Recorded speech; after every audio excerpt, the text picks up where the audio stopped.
प्रातः क्लास चल रहा था 23/7/1967 रविवार को। दूसरे पेज की मध्य आदि में बात चल रही थी। आत्मा का स्वरूप है शांत। जब आत्मा अपने स्वधर्म में टिकती है, शांति में, तो उसको कुछ होता थोड़ा ही है।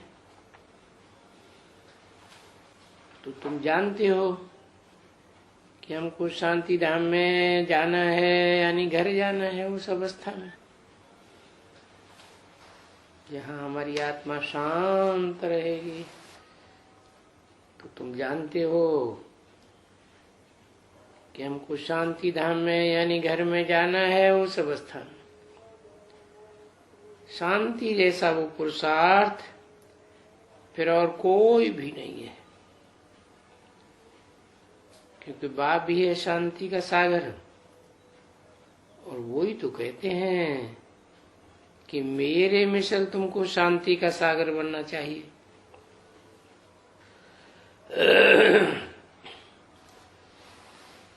वाहियात फालतू बातें, यहाँ की बातें, वहां की बातें, झरम हुई, झगम हुई, ये तो सब बहुत नुकसान कराती है। और फिर अपने बाप जो डायरेक्शन देते हैं, ऐसी बातें नहीं करना चाहिए। सुप्रीम बाप डायरेक्शन देते हैं, इससे तो शांत कर देना ठीक है।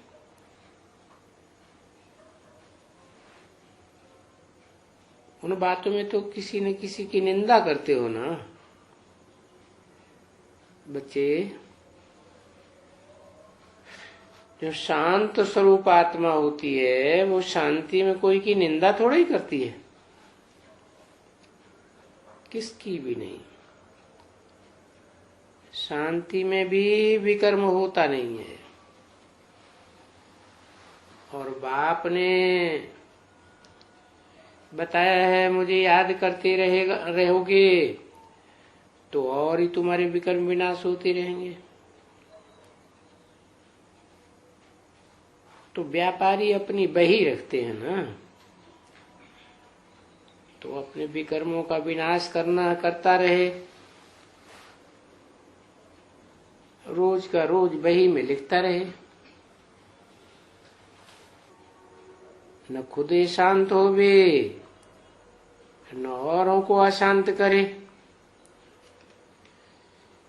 ये याद रख देना चाहिए। किसको भी दुख देना तो वो आत्मा नाराज होती है, समझा ना। और कभी कभी बहुत है जो बाबा को लिखते भी रहते हैं, बाबा ये बहुत आते हैं, जब आते हैं तो घर में बहुत धम चक्कर मचाए देते हैं।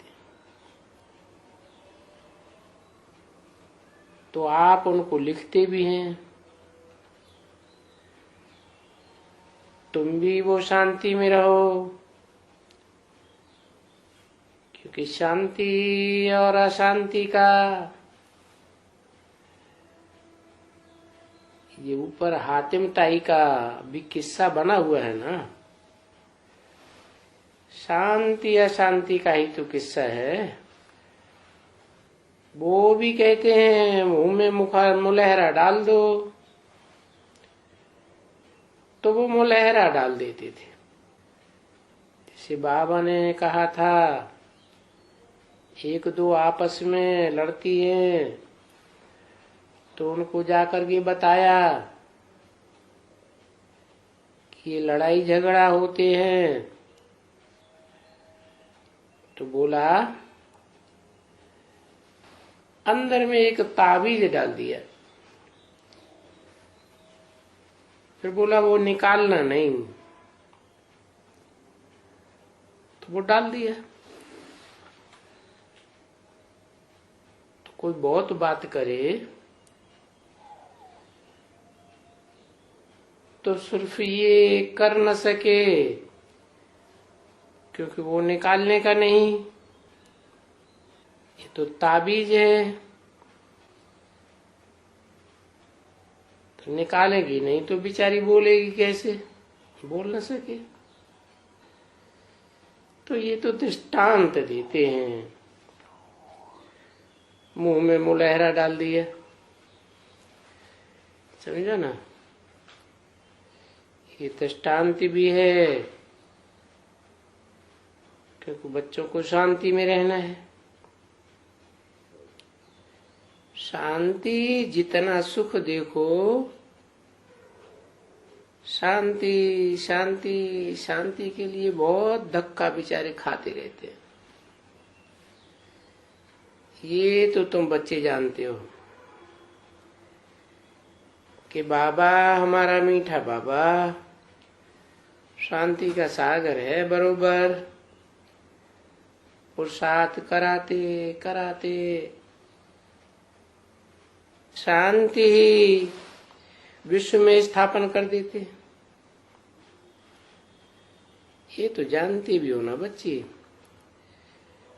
क्योंकि याद करो अपने भविष्य मर्तबे को कि जब एक धर्म होता और वहां दूसरा धर्म तो होता ही नहीं है,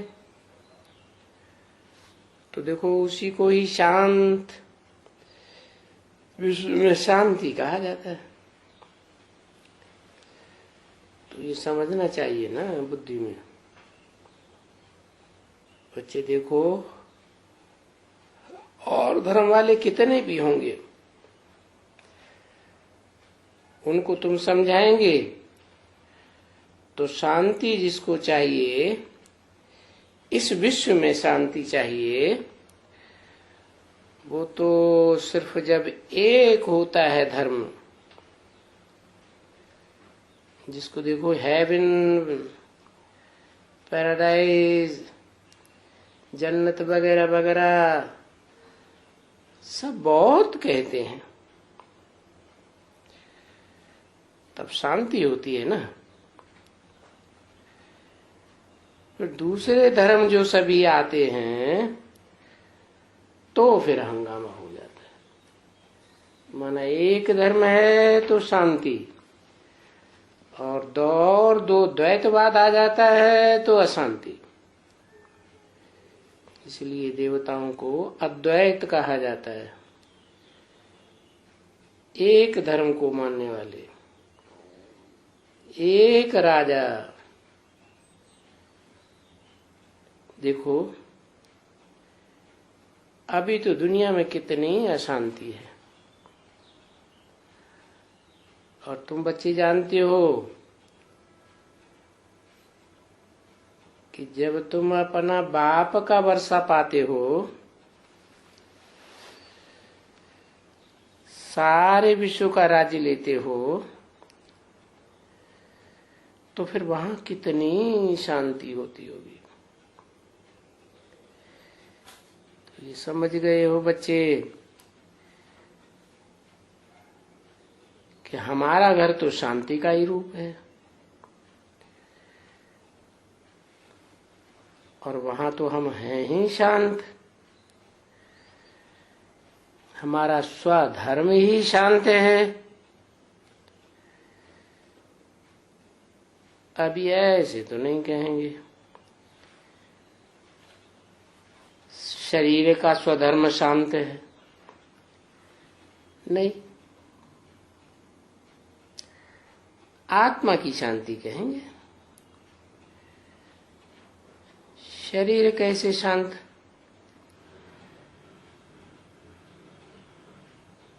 वो तो विनाशी है, आज है कल नहीं रहेगा।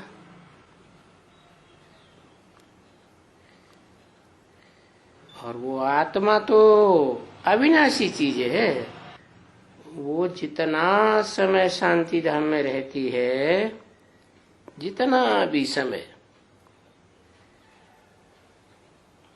देखो दूसरे धर्म जो पीछे पीछे आते हैं,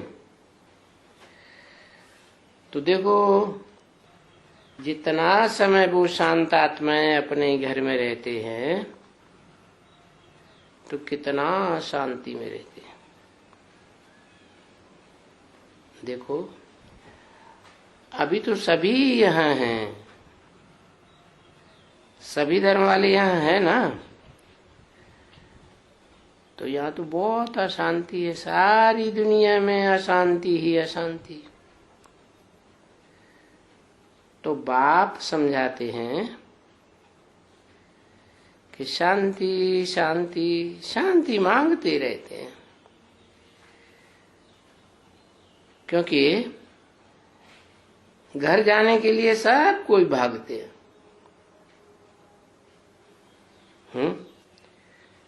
बैलगाड़ी में बैल भी ले जाएंगे कहीं, लौटते समय कितनी जल्दी भाग के आते हैं। घर पसंद है ना, सबको घर पसंद है,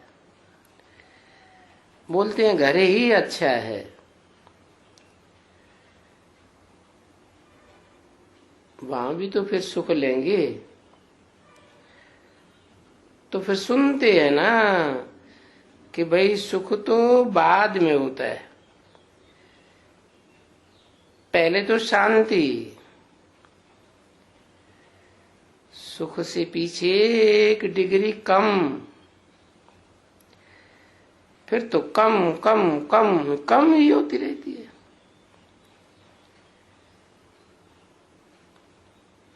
ये तो अभी तुम बच्चों को पता पड़ा है। तो अगर कोई भी धर्म चाहे कि नहीं हम तो सदा काल शांति में ही रहेंगे, तो वो भी उसको कहे ये तो हो ही नहीं सकता है कि सदा काल जैसी कोई एक शांति एक जैसी में रहे। भले तुम 83 जन्म शांति में रहते हो, है? कहाँ? शांति धर्म में। वहां जन्म तो होते ही नहीं। इस दुनिया में जब तक 83 जन्म हो तब तक उनको बताओ कि तुम वहां शांति धाम में रहते हो, फिर भी तो तुम्हें आना ही पड़ेगा ना। और आए करके इस दुनिया में अपना अपना पार्ट बजाना पड़ेगा, शांति का और अशांति का पार्ट बजाएंगे। धारणा करके फिर चले जाएंगे। कोई अशांति की धारणा बहुत करते हैं, कोई शांति की करते हैं, क्योंकि पिछाड़ी तक ये ड्रामा को बड़ा अच्छी तरह से ध्यान में भी रखना होता है। 23/7/67 की प्रातः क्लास का 3रा पेज, उसमें भी तुम बच्चों को तो बहुत ध्यान देना होता है कि हमको बाबा 2 वरदान देते हैं। क्या?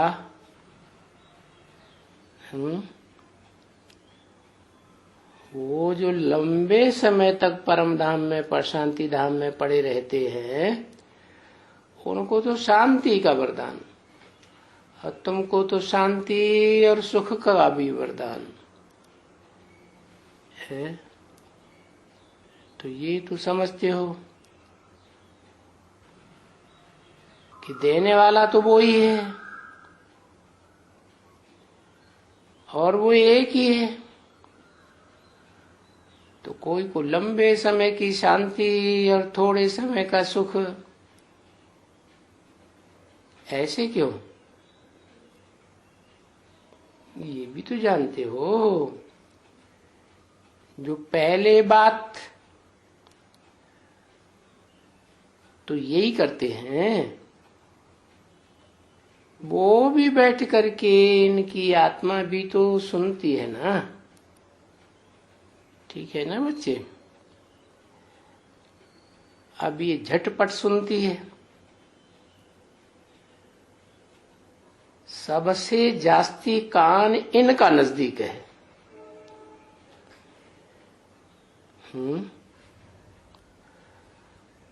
और आत्माओं का नंबरवार दूर है, और मुख तो बिल्कुल नजदीक है कान के। ठीक है ना बच्चे? तो जो कान से बहुत सुनता है, तो भक्ति मार्ग में क्या किया, उसके कान बहुत बड़े बड़े दिखाई दिए। ठीक है ना बच्चे? तुम्हारा तो फिर भी देखो इतना जैसे दूर है, कितना दूर बैठे हो तो तुम्हारा कान दूर है, इनके कान तो बिल्कुल नजदीक हैं। तो इनके कान बहुत सुनते हैं, और इनका मुख भी बहुत नजदीक है, तो बहुत सुनाता है। सुनते भी है और सुनाते भी है। तो ये तो फट सुन लेते हैं झट से, क्योंकि ये सभी बातें ये समझ सकते हैं, अच्छी तरह से समझ सकते हैं। तभी बच्चों को, मीठे मीठे बच्चों को, मीठे मीठे भाई मीठा तो कहते हैं ना सबको, क्योंकि बच्चे हैं। अच्छा, फिर बड़े होंगे तो मिठास कम होता जाता है। ये तो तुम भी बच्चे जानते हो कि जो भी आत्माएं हैं, जीव आत्माएं, उनमें जो आत्मा है वो तो बाप के बच्चे। आत्माओं का बाप आत्मा, सुप्रीम सोल। तो तुम ऐसे नहीं कहेंगे कि ये शरीर कोई बाप का बच्चा है, तुम नहीं कहेंगे, क्योंकि तुम भी तो आत्मा हो। अपन को आत्मा समझ लिया ना, तो तुम आत्मा परमात्मा के बच्चे हुए। तो बाप बच्चों से बैठ करके वातावरण करते हैं, इसलिए इसको रूहानी नॉलेज कहा जाता है। रूह की ही बातें करते हैं ना, रूह से बातें करते हैं, रूह ही बात करती है, तो ये रूहानी वातावरण हो जाता है। अंग्रेजी में करके स्पिरिचुअल कहते हैं, पर है तो रूहानी बात ना। रूह सुप्रीम, और वो रूहों को ही समझाते हैं। बच्चों को समझाते हैं ना। तो बाप का प्यार तो है ही। देखो, बाप का प्यार वास्तव में सबसे जास्ती है। तो जो भी है, रूह सभी है। भले इस समय में तमो प्रधान है, तो जानते नहीं है हम रूह हैं, परंतु फिर कभी न कभी जानते तो है ना कि हम रूह हैं। ये सभी रूह सतो प्रधान थे, फिर तमो प्रधान बने, तो अपन को रूह भूल गए, देह समझने लगे। और जब वहां अपने शांति धाम घर में थे, क्योंकि वहां मैं आए करके सबको कल्प कल्प सबको शांति धाम का रास्ता बताए ले जाता हूं ना।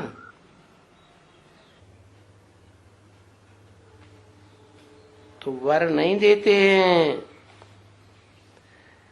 ऐसे मत कहो कि चिरंजीवी भव,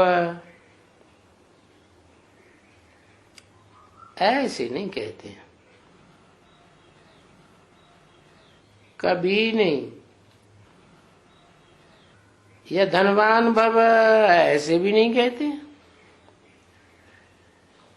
आयुष्मान भव, पुत्रमान भव, ऐसे भी नहीं कहते। क्यों?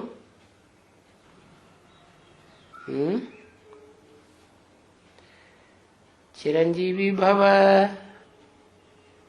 चिरंग माने बहुत समय तक, लंबे समय तक जिंदा रहो। तो क्या देवान में जिंदा रहेंगे? है? धनवान भव, तो क्या विनाशी धन के पीछे जिंदा रहेंगे? नहीं, बाप तो तुमको अविनाशी धन देते हैं। यहाँ का जो तुम्हारा ज्ञान धन है बाप का दिया हुआ, वो तो जन्म जन्मांतर के लिए स्थूल धन बनता रहेगा। तो वो धनवान भव का वरदान नहीं देते। आयुष्मान भव, ये तुम्हारी आत्मा की बात थोड़ी हुई। वो भक्ति मार्ग में आयुष्मान कहते हैं तो समझते हैं कि देह की आयु बढ़ जाए। अरे बाप तो कहते हैं तुम्हारी आत्मा की आयु बढ़े, रूहानी आयुष्मान भव। फिर वो वरदान देते हैं पुत्रवान भव, तो देवान वाला पुत्र, खुद भी देवान वाले, तो जैसा बाप वैसा बच्चा। और ये तो रूहानी बाप है। तो रूहानी बाप कहते हैं तुम ऐसी रूहें ढेर सारी पैदा करो। है? कैसे पैदा करेंगे? परिचय दे करके पैदा करेंगे। जैसे बाप ने तुमको परिचय दिया कि तुम आत्मा हो, ज्योति बिंदु हो, ब्रकुटी के मध्य में निवास करती हो।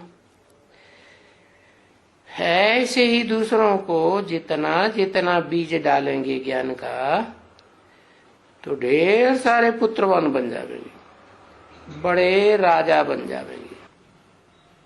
राजा की प्रजा होती है ना, तो नाम प्रजा क्यों दिया? प्रकष्ट रूपेण जायते, हैं, जिनको बड़ी मेहनत से पैदा किया जाता है, जीवन दिया जाता है, तो कहा जाता है प्रजा।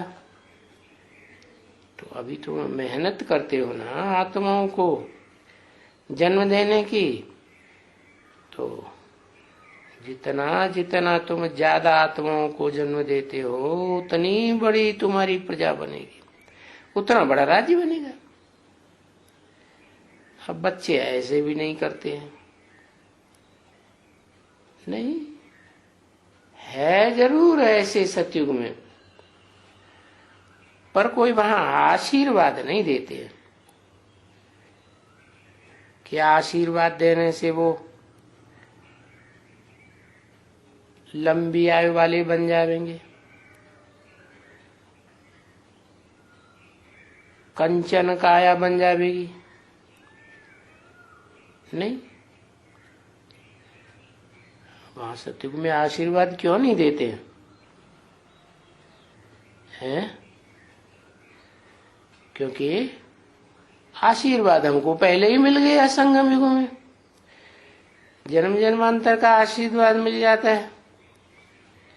इसलिए बाप कहते हैं बच्चे, कोई भी कृपा, कोई भी आशीर्वाद नहीं मांगना चाहिए, है? क्यों नहीं मांगना चाहिए?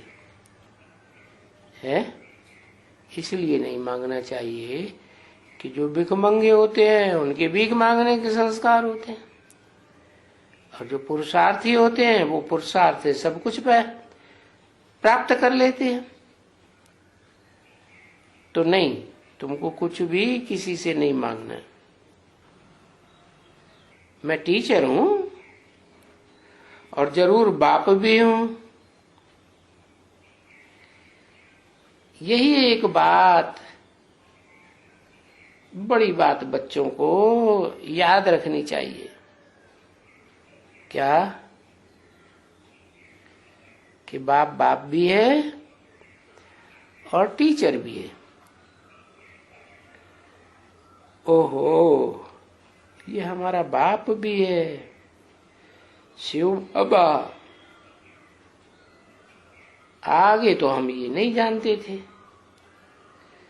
कि भगवान बाप भी होता है, टीचर भी होता है। कहते रहते थे ज्ञान का सागर है, परंतु ये नहीं जानते थे कि ज्ञान देता भी है। कहते थे पतित पावन सीताराम, आकर के हमको पतितों से पावन बनाओ। ये नहीं कहते थे आकर के हमको ज्ञान दियो। परंतु क्या ज्ञान देते हैं टीचर बन करके? क्या देते हैं? ये क्या होता है देने के लिए? वो तो भक्ति मार्ग में किसी को कुछ भी पता नहीं। अभी तो तुम बच्चों ने समझ लिया कि हाँ, अभी ये ज्ञान देते हैं सारा। अपना भी ज्ञान देते हैं। अपना माने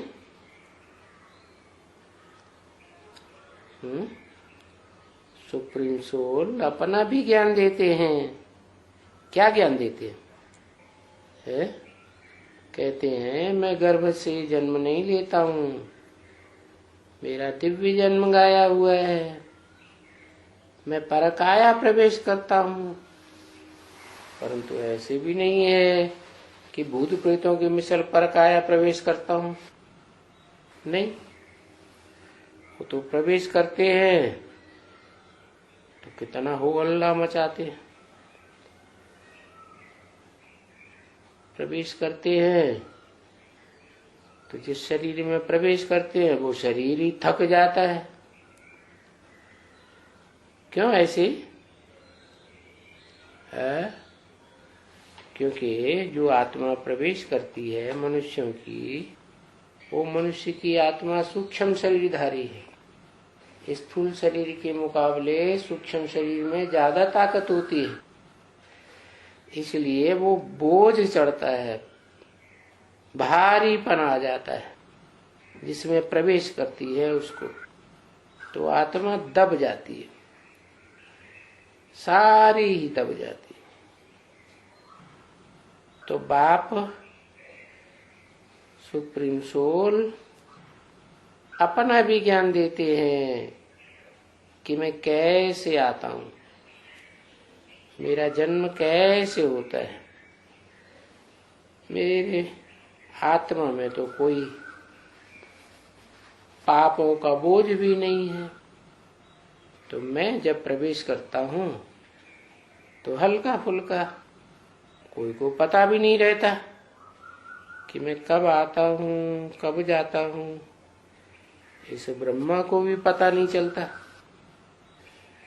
तो अब तुम बच्चों ने समझा कि हाँ, हमको ये सारी बातों का ज्ञान देते हैं। अपना भी ज्ञान देते हैं, सृष्टि के आदि मध्य अंत का भी ज्ञान देते हैं, सृष्टि में रचयिता कौन है वो भी ज्ञान देते हैं, और रचना क्या है वो भी ज्ञान देते हैं। कौन है फर्स्ट रचयिता, कौन है फर्स्ट रचना, वो भी पता चलता है। नंबर बार रचना और रचयिता तो है ना, हर घर में बाप रचयिता हुआ ना, तो सारा ज्ञान तुमको मिलता है। अपनी आत्मा का भी ज्ञान देते हैं, तुम्हारी आत्मा का भी ज्ञान देते हैं, रचयिता का और रचना के आदि मध्य अंत का सारा ज्ञान सुना देते। इसलिए तो मीठे मीठे बच्चे चक्रवर्ती महाराजा बन जाते हो। जितना ज्ञान का चक्कर तुम्हारी बुद्धि में घूमता रहेगा उतनी ही तुम ज्ञानवान बनेंगे। बहुत ज्ञानवान बनेंगे तो वो ज्ञानवान बनने का प्रत्यक्ष कैसे होगा? जब दूसरों को सुनाएंगे तो जो बहुत मनन चिंतन मंथन करते हैं वो फिर दूसरों को सुनाए बगैर रह भी नहीं सकते। तो बहुत मंथन करते हैं तो ज्ञान उनका अपना बन जाता है, और फिर बहुतों को सुनाते हैं तो बड़े राजा बन जाते हैं, महाराजा बन जाते हैं, चक्रवर्ती महाराजा बन जाते हैं। जैसे सूरज है ना, तो सूरज चक्कर लगाता है,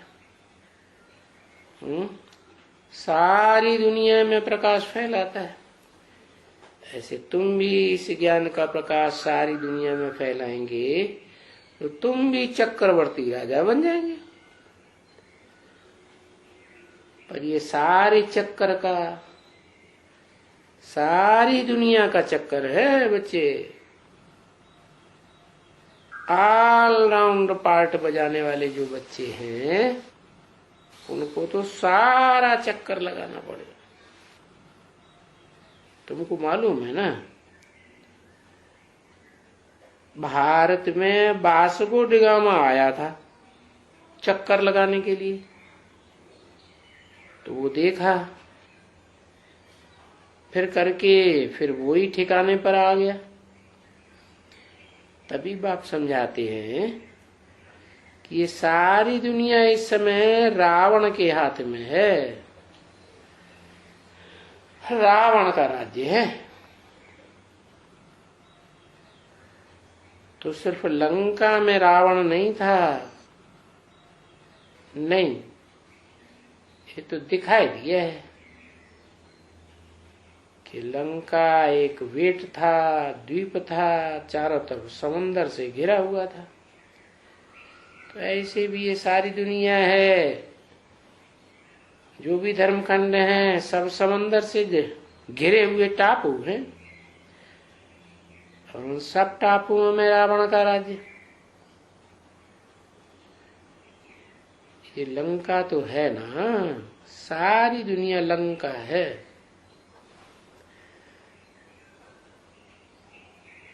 ये है बेहद की लंका।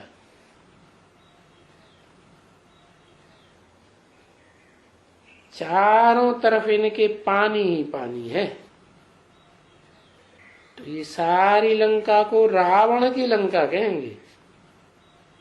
सो फिर इस रावण की लंका को राम की, रावण की लंका फिर राम की, फिर भी लंका ही कहेंगे, क्योंकि पहले लंका सोने की बनी हुई थी ना, है? सोने के मकान थे क्या? नहीं, मकान माने किला, संगठन का किला। तो संगठन को मकान कहा जाता है। वो है स्थूल ईंटों का संगठन, और ये है चैतन्य आत्माओं का संगठन का किला। तो स्वर्ग में होता है सोने का किला, सोने की लंका, मना सब सच्चे ही सच्चे। रावण की कोई लंका सोने की नहीं बनी हुई,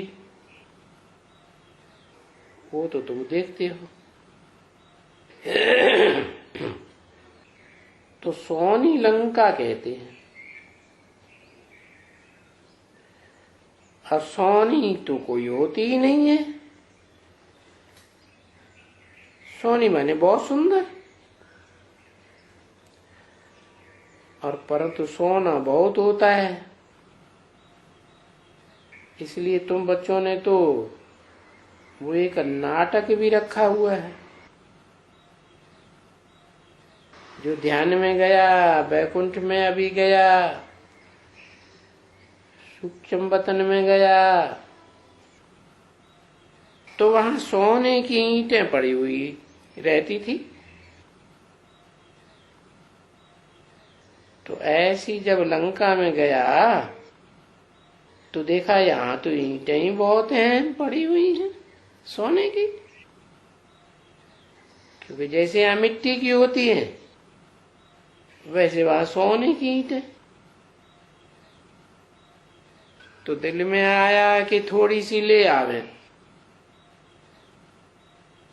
क्योंकि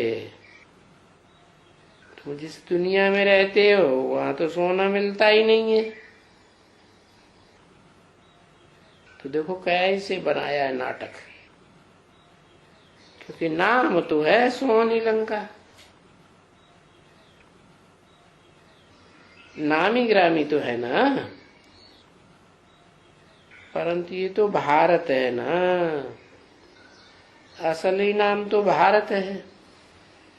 भारत में ही सोने की लंका, अर्थात स्वर्ग भारत में होता है। सच्ची सच्ची आत्माओं का संगठन, किला, ये तो और भी कोई ऐसे कोई भी खंड नहीं है जहाँ इतना सोना हो, इतना जवाहरात हो। ऐसा तो कहीं भी कोई खंड में होता ही नहीं है। तो देखो इस सोने जवाहरात के कारण भारत की बहुत महिमा है।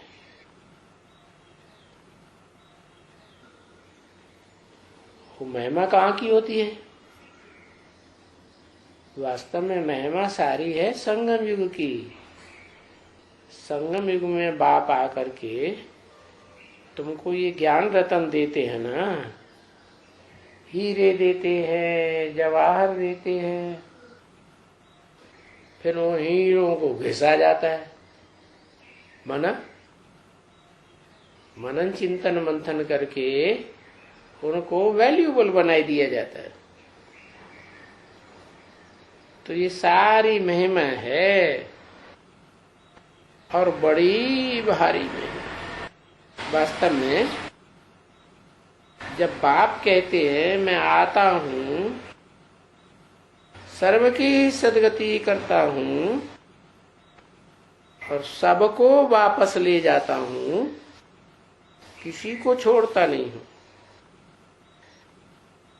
मेरा नाम भी इसलिए पड़ा है क्या? सबको ले जाता हूं। नाम क्या पड़ा? ले जाने का नाम पड़ा पांडव पंडा। तो शास्त्रों में नाम पांडु दे दिया। पांडु के बच्चे अर्थात पंडा के बच्चे। ये पांडव सरकार तुम्हारी बनती है, उनकी है कौरव सरकार, यादवों की सरकार, और तुम्हारी है भगवान की बनाई हुई पांडव सेना, पांडवों की सरकार। पंडे रास्ता दिखलाने वाले होते हैं, गाइड होते हैं, उनको कहा जाता है पंडे। वो होते हैं जिस्मानी पंडे और तुम हो रूहानी पंडे। वो जिस्मानी यात्रा कराते हैं, तुम रूहानी यात्रा कराते हो। रूहें जो रूहानी धाम में रहती हैं, जिसको कहते हैं स्वीट होम, सोल वर्ल्ड, तो सोल वर्ल्ड का तुम रास्ता बताते। तुमको बाप ने रास्ता बताया, सबको बताते हैं। कि बाबा आया हुआ है, ऊपर से आया है हमको गाइड करने के लिए। क्या है? जहां से आया है वहीं ले जाएगा ना, है कि ऊपर से नीचे आया है तो और नीचे धकेल देगा?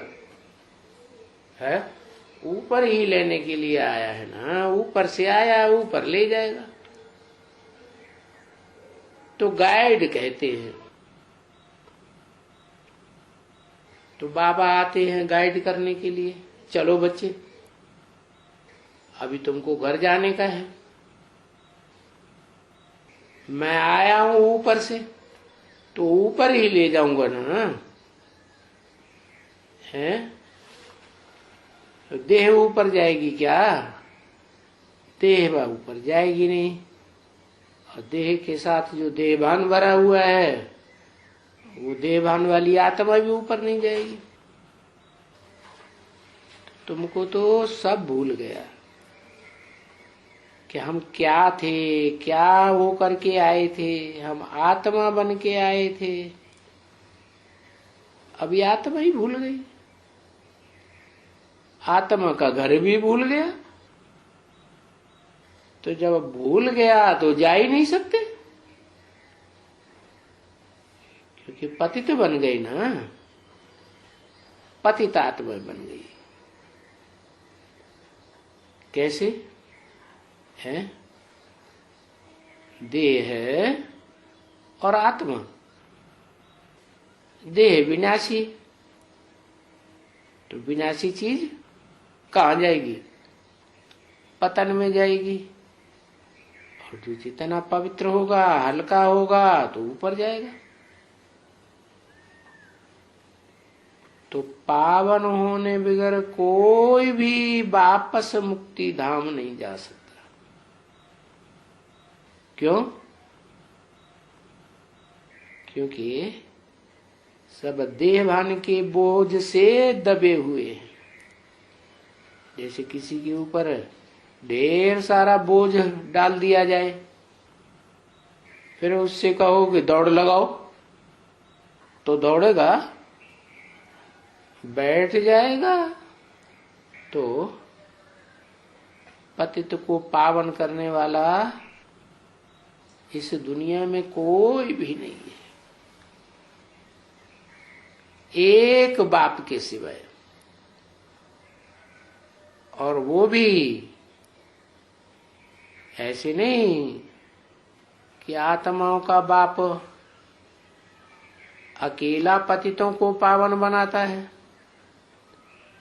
नहीं, वो भी पावन तब बनावे जब तुम्हारा जैसा बनकर के प्रत्यक्ष हो। तो कोई साकार शरीर में प्रवेश करके, कैसे शरीर में? जो देहभान वाला हो। दुनिया का सबसे बड़ा देह अहंकारी या छोटा मोटा अहंकारी? सबसे बड़ा अहंकारी है। तो नाम भी देते हैं। कैसा नाम है? बताए देते हैं। बहुत बड़ा अहंकारी, लौकिक दुनिया में भी जन्म लिया, तो जहां जन्म लिया वहां नाम ही पड़ गया उस गांव का अहमदगंज। क्या दिया? अहम ने दम ने दिया, अहम दिया, क्या दिया? गंध दिया। ओहो, गंध नीचे ले जाएगी या ऊपर ले जाएगी? नीचे ले जाएगी। फिर अलौकिक जन्म होता है। कहाँ होता है? अहमदाबाद। अरे, तो अहम देना है। अहम माने मैं, दा माने देता, बाद माने बाद में क्यों देता है? हम सबका देह अहंकार झुकाए देता, खत्म कर देता, फिर फिर खुद का देता। ऐसे क्यों करता है? बाप है तो सबको नीचा दिखाने के लिए है क्या है? नहीं, बाप का काम है बच्चों को पहले ऊपर उठाना, फिर बाद में। जैसे आग लगी हुई है घर में, तो सच्चा बाप होगा तो पहले बच्चों को निकालेगा या खुद पहले भाग जाएगा ठंडी ठंडी जगह में? नहीं। तो ये बाप का काम है देह भान से बाहर निकालना। तो एक है ऊपर का बाप आत्मा, आत्माओं का बाप। एक है नीचे का बाप देह धारण करने वालों में सबसे जास्ती देह अभिमानी। तो जब डूबते हैं तो डूबने वाला पावरफुल हो, ज्यादा वजन वाला हो, तो निकालने वाला कैसा होना चाहिए? हल्का फुल्का पतला आदमी निकाल पाएगा? नहीं निकाल पाएगा। तो बताया अभी तुम घर नहीं जा सकते, क्योंकि पतित आत्माएं है ना, पतित शरीर है। पावन होने बगैर तो कभी कोई वापस मुक्ति धाम जा ही नहीं सकते। पावन शरीर तो नहीं बनेंगे।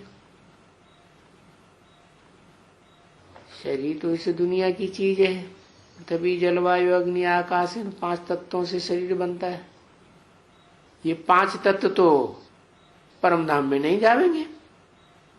हाँ, ये तो 5 तत्वों के मानिंद जो चैतन्य आत्माएं हैं वो वापस जा सकती है, परंतु उनको भी वापस जाने के लिए बाप चाहिए। तो पतित को पावन करने के लिए पतित पावन करने वाला जब एक ही है, एक का मतलब क्या? एक बिंदु। पता कैसे चलेगा कौन सी बिंदु? बिंदु बिंदु सब एक जैसे। तो पता तब चलता है एक पतित पावन जब एक मुकर्रर रथ में प्रवेश करे और सारी दुनिया के सामने प्रत्यक्ष हो, तब कहा जाता है पतित पावन सीताराम, सबका सदगति दाता एक। तो अभी तुम जानते हो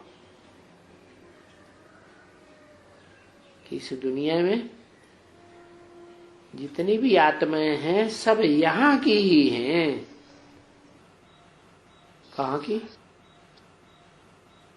इस साकार संसार की है जहाँ 5 तत्वों की दुनिया है। यहाँ ही यहाँ की है, परमधाम की नहीं है। है कुछ आत्माएं ऐसी हैं यहाँ की जो परमधाम नहीं जाती, कभी भी कोई वापस जा ही नहीं सकते हैं। ये तो ला नहीं कहता है, रास्ते का पता नहीं, गपूड़े मारते रहते हैं। पार निर्वाण गया, बुद्ध पार निर्वाण गया, फलाना पार निर्वाण गया, स्वर्ग में गया, फलाना ज्योति ज्योति में समा गया। अरे आत्मा ज्योति ज्योति में समाएगी कैसे? पहले अपने स्वरूप को जाने, अपने बाप को जाने, तो बाप को याद करे। कहते हैं फलाना बुदबुदा था, सो ब्रह्म में समाया गया। जैसे सागर में बुलबुले उठते हैं ना और सागर में समाये जाते हैं। अरे अगर सागर के बुदबुदे हैं तो सागर तो खारा, तो सारे बुदबुदे खारे ही है ना। है। अब ज्ञान सागर को कोई खारा कहेगा? नहीं, ज्ञान सागर बाप तो बहुत मीठा है। तो बुदबुदा बताए देना ये भी तो ठीक नहीं। और फिर कहते हैं लीन हो गया, आत्मा परमात्मा में लीन हो गई, फलाना हो गई। नहीं, ये सभी बाप आकर के समझाते हैं कि आत्मा परमात्मा में लीन होने का मतलब ये नहीं है कि सदा काल के लिए नष्ट हो गई। जैसे एक चुल्लू पानी सागर में से उठाओ तो उस एक चुल्लू पानी में जो भी जीव जंतु होंगे, वो पानी जब सागर में फेंका जाएगा तो वो चैतन्य आत्माएं फिर दोबारा चुल्लू में उठाएं तो वापस आ सकती है? वो तो लीन हो गया। लेकिन ऐसा नहीं है कि आत्मा परमात्मा में लीन हो जाती है। नहीं, आत्मा का तो अस्तित्व है, जैसा अस्तित्व है वैसा ही रहता है। हाँ, वो बीज रूप धारण कर लेती है, उसको कहते हैं बीज रूप आत्मा। क्योंकि आत्मा के भी 3 रूप हैं, एक कारण रूप आत्मा, एक सूक्ष्म शरीरधारी आत्मा और एक स्थूल शरीरधारी। जैसे तुम बच्चे जब जागृत हो तो देह का भान रहता है, सो जाते हो तो स्वप्न में भी देह का थोड़ा भान तो रहता है। देह तो जहां तहां पड़ी रहती है और सारी दुनिया में तुम कहां कहां घूम के आ जाते हो। तो क्या देह गई वहां? देह तो नहीं गई, तो वो सूक्ष्म शरीर गया। और वैसे भी जो सूक्ष्म शरीर है उसकी सदगति नहीं हो सकती, क्योंकि वो और ही जास्ती देहभान वाला बन जाता है। जितना सूक्ष्म उतना ज्यादा पावरफुल, और जितना बड़ा रूप उतना ज्यादा कमजोर। जैसे कोई मोटा तोंदिया आदमी होता है तो क्या ज्यादा पावरफुल हुआ?